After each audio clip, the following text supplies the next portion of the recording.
Welcome to DFS Insights. I'm David Geislinger, and I'm joined by my cousin, David Grant Jr. The teams up on the block are the Milwaukee Bucks at the Portland Trailblazers.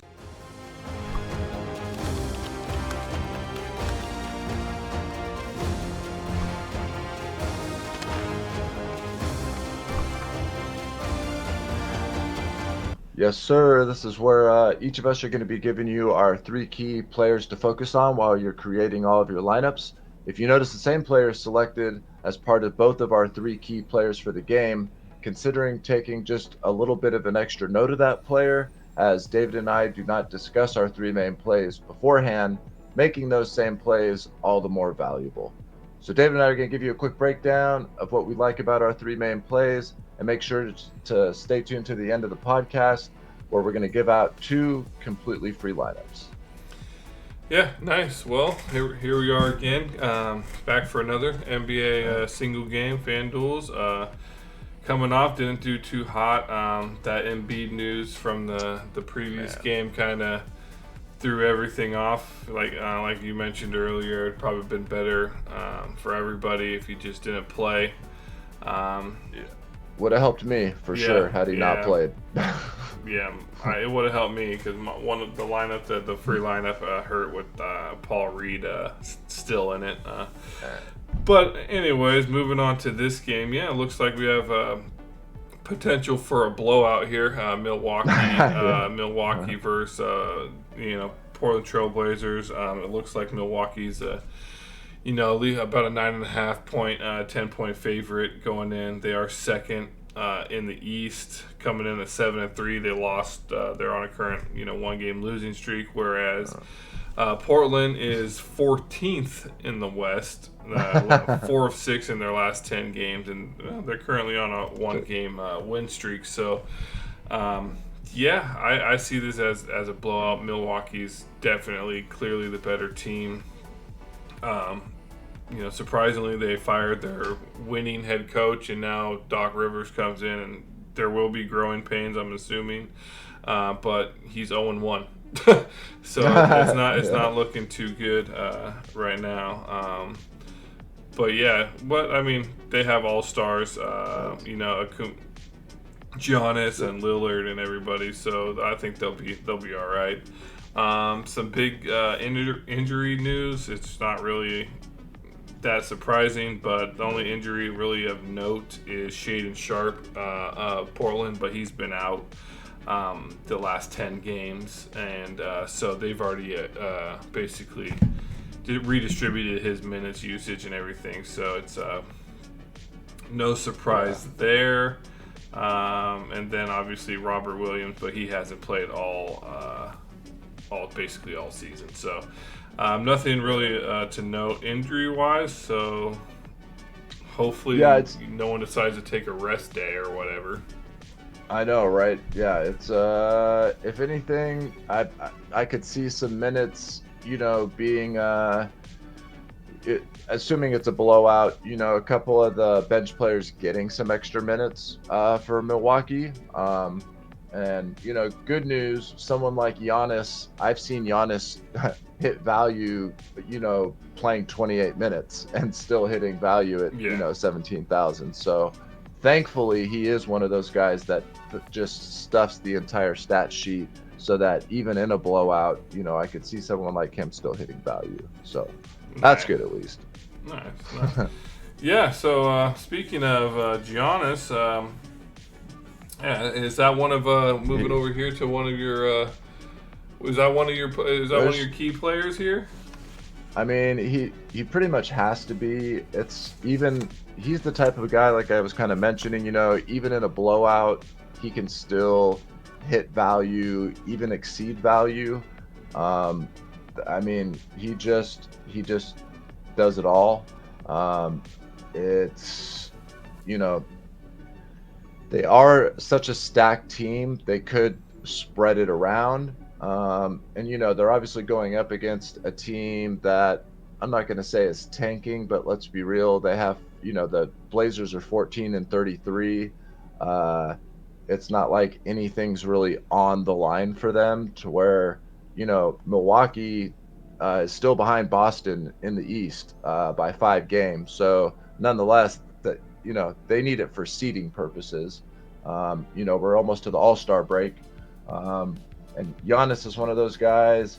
If he's going to hit 55 fantasy points, 55 to 60, he's going to be a must-have for sure. So what do you? So is he one of your 3 picks? He's like my 3. If I had, he isn't. It's to me, it's almost like I'm gonna have 90% exposure, but since he's up there,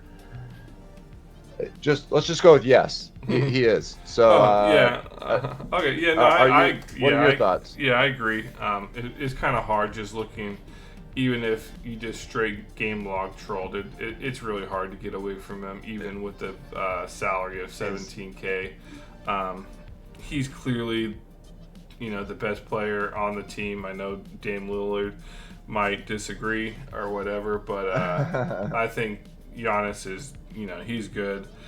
His usage is sitting at about 29.1. He's averaging about 34 minutes a game. In this game, he's projected about 56, and I can only, roughly about 34 minutes projection. So even if he got 28 minutes, I can clearly see him getting these 50-point games. So right here, 28 minutes against New Orleans, so 55.4. So. Yeah, exactly. And I was trying to see, he played against Boston. He only played 25 minutes. He still hit 50 fantasy points, 49.4. And then there's only one other game that, let's see, Detroit, he had 25 minutes back at towards the beginning of the season, 43 fantasy points. And then as of recent, Brooklyn, he played 30 minutes and had 60 fantasy points. Yeah, so it's kind of hard to go away from him just being so utilized, so many minutes, and those are like the 2 key stats you hone in on. The only detriment I see to using him is he might not play the 4th quarter. Last time they played, which I thought was November 26th. It was only a 6-point game. It was the 4-12 Blazers at that time, 102. The Bucks were 12-5, 108. So I did look to see what players both squads had, and the starters for the Bucks were Jeremy Grant, Sharp, Brogdon. I'm sorry, for Portland, Jeremy Grant, Sharp, Brogdon, Ayton, and Kamara, and then Scoot came off the bench, Jabari Walker off the bench, and then the Bucks had Giannis, Lillard, Brook Lopez, Malik Beasley, and then Andre Jackson Jr. Nice. And then coming off the bench, Bobby Portis still got 31 minutes. They really used a little bit of everybody. So nice. That's Yeah, so obviously, like I said, Giannis, definitely use him. Going into my second pick here, it's kind of hard to veer away from him. Just productivity-wise, Malcolm Brogdon in the last few games, minus the San Antonio game, but he's been very valuable player there. He's projected about 39 fantasy points in this matchup. He's averaging about 35 minutes roughly in the last 3 games, and usage is about 21.5 in the last 3. So he did score 52 points, 52.6 if you want to get technical, against Milwaukee last time. So if that's any indication of his potential. There, he just coming off a 46.5 game against Philadelphia and a 36 against Chicago there. So, it's kind of hard, and it's sitting at a 13.5 to get you about 40 fantasy points. I think it's a very good bang for your buck there. So, what do you see in Malcolm Brogdon here? Yeah, that's also one of my other main picks, and I'm kind of choosing him. Don't get me wrong. Obviously, I'm going to have some Damian Lillard, but for 1,000 less, and ownership wise, by not going Dame and going Malcolm, I believe you have the same, more or less the same upside. I mean, obviously Dame can score 70, all that type of stuff. But I mean, let's just, in the context of being real here, uh, for 1,000 less on a team that's stacked full of players, and they are going to be, going against one of these bottom ranked teams. I like the ownership uh, differential on going someone like Malcolm instead of Dame, especially at the star spot, because we all know people are going to be putting Giannis at that MVP, which would then lead them to put Dame at the star. So those are going to be your two highest options there. So I really like dropping down to Malcolm Brogdon, um, and doing that from an ownership perspective. And I mean, like you mentioned, he went off last time they played, and as of late has been hot. So Nice, I really like that pick a lot. nice. And so, yeah, no, it's That kind of hard not to. So who do you got as yeah your third guy? yeah. So my third guy, um, I'm gonna have to go with, and it was coming down between Brooke Lopez and DeAndre Ayton. To me, Brooke Lopez is just more consistent. His minutes are more consistent. Um, he's a bad matchup for DeAndre Ayton. Ayton is not known for his defense at all. That's probably why the Suns got rid of him. He doesn't have a lot of drive. Um, Over the last 3 years, every time a center played against DeAndre Ayton, I would go him because he would have one of his best fantasy nights. So overall, at 11K, Lopez is another one of those guys. He's got 50-point upside, and his floor is pretty nice too. His floor is floating around 30. He's averaging 31 fantasy points, and he's that guy that still has a nice ceiling. So I really like the matchup. What are your thoughts on Brooke Lopez? Yeah, Brooke Lopez is actually my third pick as well. Yeah, because I was looking at Nice. Aiden, and Yeah. Aiden, I mean, Portland's given up about 40 fantasy points to centers, and I'm clearly agree with you that it's Ayton who is the weak link there in that defense. So I think Brooke Lopez should Yeah. eat there. He's projected about 39 fantasy points averaging. He has scored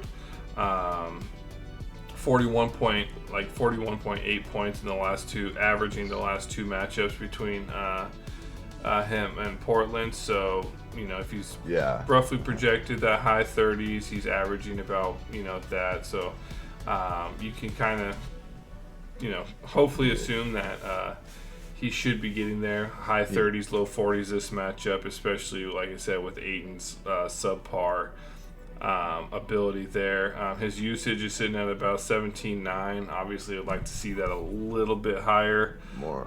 just to be a little bit more comfortable there. But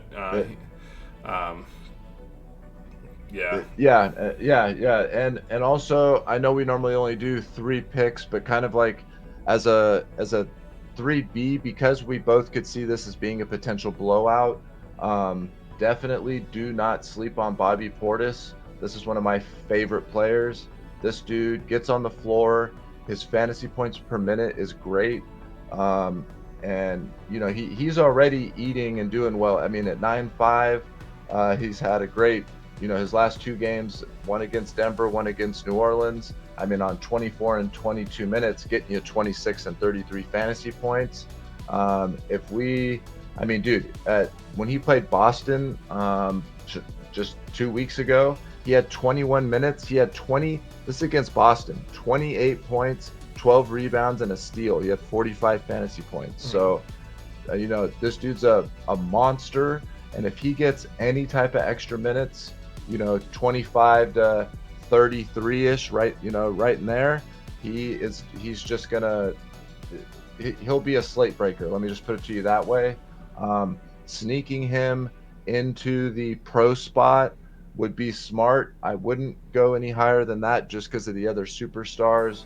But to me, he's almost like a free square to me. So just something else to consider when you're making your lineups. Nice. All right, now with that, let's see what everybody's been waiting for. Our lineups. See how they are here. Oh, that's funny. They're pretty similar. Which, yeah, as we hilarious. mentioned, we don't really communicate with our lineups, and to see that they're pretty similar, that's, I think, a good indication of where they're at there. Yeah. So with that, big time. That's so funny. Yeah. With that, your insight does matter. Drop a comment below and let us know your thoughts on our key players in this matchup. Who are your top picks, and which players do you think might be that game changer, or might be the game changers? Feel free to ask us any questions about players we haven't covered. Like I said, we do research the whole entire slate, so we do research on players that we don't list. Obviously, we just choose about three, four each, just to help keep these videos a little bit shorter. But we would love to discuss any other player that you guys have questions with down in the comments below. Also, make sure you hit that like, subscribe, notification bell, as it does help us get put in front of more people. And with that, hopefully we can get pretty good win here with these lineups. So with that, David, take it away. Yes, sir. Yeah, man, I really like this matchup. Usually in a potential blowout, I get a little scared, but I know both of these squads pretty well, so I'm feeling pretty comfortable on everything going on. I'm definitely looking forward to be covering a lot more NBA that we're going to be doing as soon as the Super Bowl's as soon as the Super Bowl's over with. Hopefully, my San Francisco 49ers will have a championship. Going off on the side, hey, Patrick Mahomes, man, I talked to you and you were like, oh, if you play Kansas City, you guys will win. I don't know, man. Patrick Mahomes just went into Baltimore and shoved it down their throat. Hey, man, dude, Travis Kelce went 11 for 11, bro. Did you see those catches? So I don't know, man. It's going to be a great Super Bowl. I'm excited. And then after that, like I said, David and I are going to be filling in a bunch of NBA content. NBA is my bread and butter. Same with my cousin David here. So see you guys all at the top. If you got any questions, hey, please like, subscribe. We love talking sports with anybody and everybody. So please like, subscribe, leave some comments, and hope to see you guys all at the top. Make that money.